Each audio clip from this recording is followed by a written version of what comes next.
মোবাইলটা শুধু ধরলেই দেখা যায় যে অনেক বাগানীদের কাছে চন্দ্রমল্লিকা গাঁদা ফুল গাছে এত ছোট থাকতেই কলি চলে আসছে।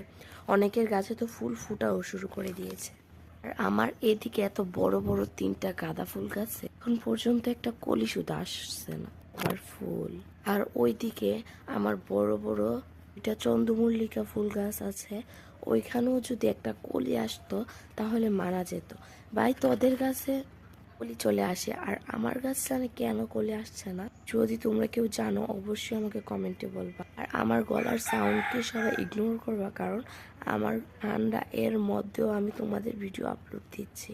দেখো আমার চন্দ্রমল্লিকার গাছের ডাল জানে কে ভেঙে ফেলেছে। সমস্যা নাই, এটা থেকে আমি একটা নতুন চারা করব। আমার গাছগুলোতে শুধু পাতাই হচ্ছে, দেখো পাতা ঠেলে গাছগুলোর ডালপালাই দেখা যাচ্ছে না।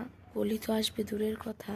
আর এই যে এই ডালটার নিচের পাতাগুলো সরিয়ে গাছটা বসিয়ে দিয়েছি। নাপিজা ওর নামটা নিতে বলেছিল, থ্যাংক ইউ নাপিজা। আর আয়েশা এত সুন্দর সুন্দর কমেন্ট করার জন্য তোমাকে অনেক অনেক